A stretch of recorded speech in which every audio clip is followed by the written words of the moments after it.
Natural handmade lip balms తయారు చేసే ప్రాసెస్లో మనము డిహైడ్రేట్ చేసిన పౌడర్ని యూస్ చేస్తాము.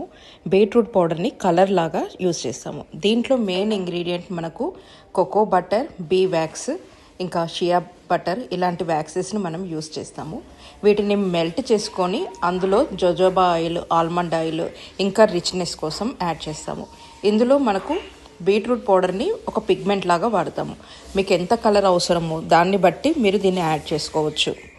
మెల్ట్ చేసిన ఆయిల్లో డైరెక్ట్గా బీట్రూట్ పౌడరు కరగదు, అందులో సరిగ్గా ఇన్ఫ్యూజ్ అవ్వదు. అందు గురించి మనం ఫస్ట్ ఒక చిన్న బౌల్లో కొంచెం న్యాచురల్ హ్యాండ్మేడ్ లిప్ బామ్స్ తయారు చేసే ప్రాసెస్లో మనము డిహైడ్రేట్ చేసిన పౌడర్ని యూస్ చేస్తాము.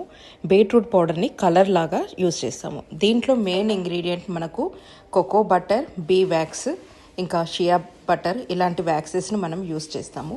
వీటిని మెల్ట్ చేసుకొని అందులో జోజోబా ఆయిల్, ఆల్మండ్ ఆయిల్ ఇంకా రిచ్నెస్ కోసం యాడ్ చేస్తాము.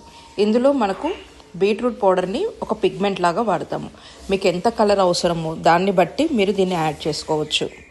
మెల్ట్ చేసిన ఆయిల్లో డైరెక్ట్గా బీట్రూట్ పౌడరు కరగదు, అందులో సరిగ్గా ఇన్ఫ్యూజ్ అవ్వదు. అందు గురించి మనం ఫస్ట్ ఒక చిన్న బౌల్లో కొంచెం బీట్రూట్ పౌడర్తో పాటుగా కొంచెం ఆయిల్ని, ఎనీ ఆయిల్ లేకపోతే మెల్ట్ అయిన బటర్ని యాడ్ చేసి దాన్ని ఒక క్రీమ్ లాగా చేసుకొని తర్వాతే ఆయిల్లో మనం దీన్ని యాడ్ చేయాల్సి ఉంటుంది. ఇది లిప్ బామ్స్ తయారీలో బేసిక్ మెథడ్.